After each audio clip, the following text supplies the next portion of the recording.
Live on Zack TV. Who the fuck we finally have in the building? I mean, hello. G.I., what's happening, man? What's the deal, Zack? Man, chillin', Mook. Yeah. It's been a minute, man. I know, man. We supposed to do this interview a minute, man, a long time, man. But, you know, ain't no time better than the present, man. So we here, man. Let's rock, man. Everything happened for a reason, shit. Timing is always key, you know what I mean? It probably wasn't meant for us to do it back then, you know what I mean? Like, a lot of times you see shit now when you was younger, you be like, damn, I was a dickhead, or I was doing some stupid shit, like, you know what I mean? So now, you know, you get older, you start realizing things that, you know, you become more mature, and timing is key, man. So we here right now, you know. That's what's up. Mook, let's start from the beginning, man. Where are you from for a dickhead that don't know? I'm from Harlem, New York City. You know what? And probably now you can't even say because the dickheads don't know, because it's young niggas now. You know what I mean? Like niggas is young. I ain't really that young no more, man. You know what I'm saying? Even though I just got to my 30s, you know, but I ain't here, right? For real, you gotta say that shit, man. Congratulations, you know. But so you know, it's young niggas that don't know. So yeah, I'm from Harlem, New York. You know, born and raised, 116th Manhattan Avenue. You know, downtown Harlem type shit. That's where I'm from. Okay. So Mook, growing up, it was a struggle. It was tough and shit like that, tough times? Yeah, I mean, yeah, you know, it's cliche to say, you know, a lot of people, like, we all go through, you know what I'm saying, struggles and shit, you know what I mean? Like, it was normal coming from where I was, you know what I mean, growing up where I was at, but I think I had it worse, though, you know what I mean, because, you know, it wasn't a lot of family structure for me early. You know, we all got affected by, you know, crack epidemic, you know, 80s. I'm born in 1980s and shit, so like, you know, we all got affected by that somehow. You know, family on it, family selling it to family that's on it, you know, and me growing up, you know, my structure wasn't quite there. 11 years old, 10 years old, I used to, you know, be outside all type of night, you know what I'm saying, sell a little, used to break in my cousin, God bless his soul, you know, I used to break in his safe and shit, and you know, I used to, you know, go on the park side and shit at nighttime, sell his little whatever, you know, steal it basically, then he knew, you know, then we start chopping up the soap, you know what I mean? Oh shit. Yeah, but, you know, it's young nigga shit, right. And then, you know, niggas started getting. So that was like life growing up, boom. So when Mook hit, okay, let's put Mook to the side and talk about Mr. John Ankle. Okay. What was life like in school? Okay, you were a teenager, now you're in high school. Yeah, man. Well, how I even started, like, really, like, see, basketball was really, like, a thing that I think saved me the most. Like, my Aunt Tootsie, it's a few people responsible, but for the biggest that jump-started, like, this, like, saving me, you know, from. And who knows what I could have been. Like right now I could be a super trillionaire maybe. So I don't really want to say that, but the path that I was headed on wasn't really a promising one. It wasn't promising. You know, but basketball really, you know, when you play ball and you young, like in school and shit, like you gotta maintain grades so you could play. You know what I mean? So like, and my Aunt Tootsie, you know, God bless her soul too, you know, she was always threatening me, like, yo, if you're not gonna do, like, get the grades or something, then you're not gonna play the game, or you're not gonna play ball. And I really love basketball. Like, you know what I'm saying? Like, I just knew I was going to the league, you know what I mean? Because I was better than everybody when I was that young.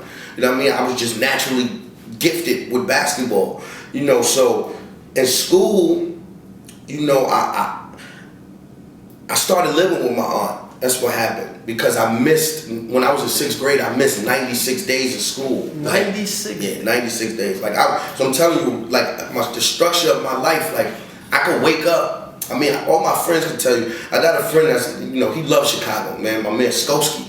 He be out there, like, he loves Chicago. Like, he, you know what I mean? So, you know, niggas that in Chicago, some of y'all probably seen him before. He loud as shit. His name's Skoski. Real name Roscoe and shit, but Skoski Roski, you know what I mean? So he can attest to this, you know what I'm saying? Like, I was a nigga, like, my crib you could come hang out with in my crib. You could like, you know what I mean? Niggas used to pump out my crib sometime. You know, I my house, like, you know what I'm saying? Like, I could just wake up and be like, yo, I ain't going to school. Like, I'm in 6th grade. Like, my mom's was in there, but she wasn't really, at the time, like, shit was bad, boy. You know what I'm saying? So, I just leave the house and go cut school with this girl named Fatima. That's my nigga, though. You know what I'm saying? She, you know, me and her used to go cut school and shit. So I missed 96 days in the 6th grade, just not going. So my aunt, she was the only one in my family a little bit that had like some bread and she had a stable life, like, you know, so she lived uptown, you know, on Riverside Drive. Okay. On her 57 for shit. So she used to like, when I used to go to her house, it was like a different world. Like it was like I could get Chinese food, like yo word, like that shit was like fucking Philippe's. Back in the days, like Fortune when we pork fried rice, she used to order that. I used to go on her refrigerator, she had juice. You know what I'm saying? My mom was like, yo, why you going up there acting like when you got a refrigerator you never ate? It was because I don't. Like, what you mean? So when I come up here, I see juice boxes, all kind of shit. You know what I mean? I thought I was living in fucking Trump Towers or something. Even though where she lived was crazy though. It was really nice. You know what I mean? And but when that happened, when I missed 96 days of school, my aunt, she had got involved and she was like, yo, nah, like, we're not gonna do this. Like, you know, so she just took me. You know what I mean? And she like, yo, you gonna come stay with me. And then she the one that kind of like structured me. You know what I mean? Like, yo, you gotta go to school. Like, you know what I mean? Even though she didn't want me going back downtown doing what I was doing, but it was like, nah, fuck that. Like, right. So I would of course do it, but I still would stay on her. But, you know, after a while, things started to become a little more on track, you know, for me. Wow. Okay. Wow. That's crazy. Okay. When did you find yourself, you know what I'm saying, during those teenage years, since you back on track, you with your aunt, to become a rapper? Where rap shit come from if you was a hooper? I mean, I was everything, bro. I was a drug dealer, a rapper, right. A hooper, a robber, a shooter, a fucking the robber victim. I was like, you did everything. Like when you young, everything is right. All fair. Like, cause you trying to find yourself. Right. So we all did everything stupid that we did when you young. Mm-hmm. So like, rapping was just, and like we was born rappers, like especially in Harlem. Like that's so we wanted to do. So we like me, Rex, also, Dutch, Nim, Great One, Den 10. You know, it was like the Dots. You know what I'm saying? Rest in peace, Q Dot. You know, like. It was all of us. Smoke Dizza. You know what I mean? We all grew up to, like, I know you know Smoke Dizza. Smoke is doing his thing right now. You know, Ron Browse, he doing his thing. Like, we all grew up in the same, like, 3 blocks radius. Like, 3 blocks. Like, we all grew up together. Like, for real. You know what I'm saying? Like, Jim and them niggas was like 4 blocks away. Like, they was on Lenox and, you know what I'm saying? We on Manhattan 8. But, like, so, like, we was, like, just doing it. Cause we seen Big L, we seen Cam, we seen, you know what I mean? I'm literally a little nigga at the Big L, Jay-Z battle. I'm a little. Whoa, you saw that shit? Yeah, I was young, but it was like I could be uptown, downtown and do shit. You know what I mean? Like I could do that. So I was just young nigga. I was like, I seen that. I seen these things with my own eyes. You know what I mean? So it was like, yo, we could do this too. So we all started rapping, you know what I mean? We started rapping. Like the nigga Rex, actually, what happened was nigga Rex had stole a rap from the Gravediggers when he was mad little. And then the nigga came to me like, yo, I'm rhyming and shit. I'm like, what? So I'm like, yo, let me hear. He heard it. Like, shit was crazy. I'm like, I never heard it. So I'm like, yo, this nigga can rap. So I went home and shit.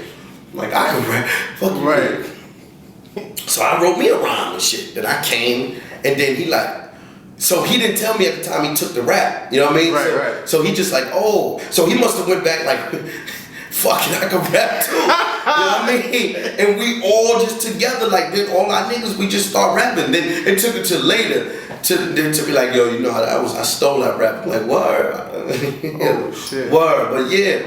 And then like, you know, and we start rhyming, man. Then is that when you guys formed Money Ave, Dot Mob? Well, Money Ave is our block. Like Money Ave is like an extension. Money Ave is not really rapping. It's just it's an extension of our block, Manhattan Avenue. You know what I'm saying? So We just call it Money Ave because that's what there was things going on there. Okay. So where did the dot come from? Dot mob was dying over this shit. You know what I'm saying? It was dots. It was dying over this shit. So it was dots. Dying over this shit. Yeah, it was DOTS. You know what I'm saying? So, and then it was just like, we just went to the dot mob because, start being so much, things evolve. You get it, you start, just like I was Mook when I was little. You know what I mean? Like, and then I'm like, nah, I'm Mook, and then I'm Murda Mook.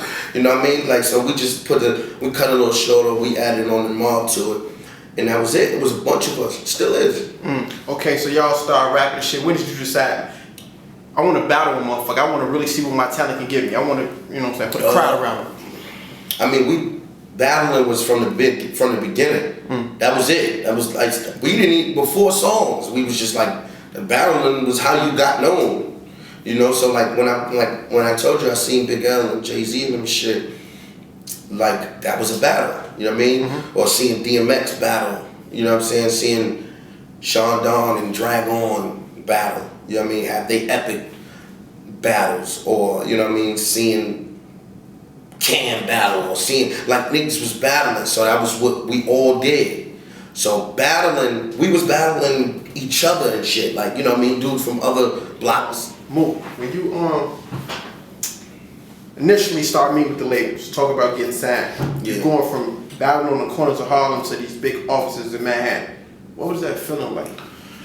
Well, first it took me a minute though. I ain't gonna lie, because it was like, some of it was justified, some of it wasn't, man. I feel like, even around the battle time, it was hard for niggas to battle because it started becoming a stigma, like, battle rap niggas don't make no songs, and that just became a stigma. And what people fail to realize, I don't even want to say people, just the people who were spreading that propaganda around, it was because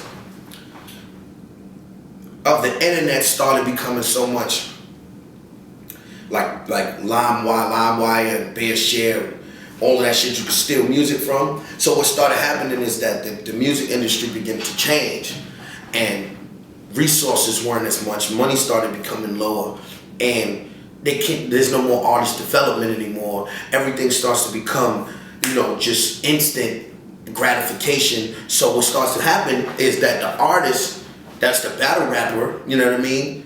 Maybe he's rapping on beats and doing shit, and just, it's not the right shit for what he's supposed to do. So A&Rs, your talent can never leave. Like, I can rap, like, the same shit, like stupid people can play dumb. Dumb people can't play smart. We know that. You know what I mean? So it's the same thing. So I can make these same entire records that niggas is making, but they can't rap like me because they just not as gifted. They not. So what began to happen is, it might not be what they wanted. Like, it might not be the type of beat that they should be rapping on.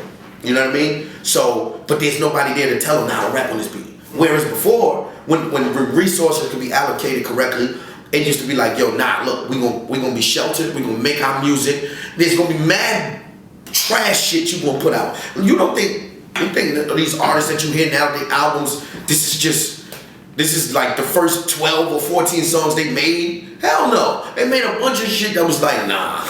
You know what I mean? But, they fix things, they fix that. That's the part of the process of creating music. But it just never got out. But what started happening is the internet, they just put it out, think it's hot, yo, I'm putting it out. You understand? And when it wasn't even supposed to be what they putting out, they move it too fast. So then it just becomes that, no artist development, and then it becomes, yo, these battle rappers, they can't make no records. When in all actuality, it's just, it's a lot of things that they need help with. They need, like, just like artists need help with, there's not many self-sufficient artists when it comes to that. Everybody has a job. You have people picking beats. You know what I mean? You had Dre, you had Eminem, you had people making sure you stayed in a certain pocket when you make this song, the tone, a lot of the shit go into making one record, or hit record, but people started, they had to throw something out there, because it's like, yo, we can't give these niggas everything. You know what I mean? Like, we already know these niggas is really, really nice at rhyming, so now it gotta be something they can't have. So this is what we gonna do. So it took me a while, but then when I started getting my tone together, you know, labels start showing interest and shit, and then it was like, okay, it's about to be lit, you know, nigga, you think it's gonna be lit. And, you know, when you're young, you think everything about to be lit.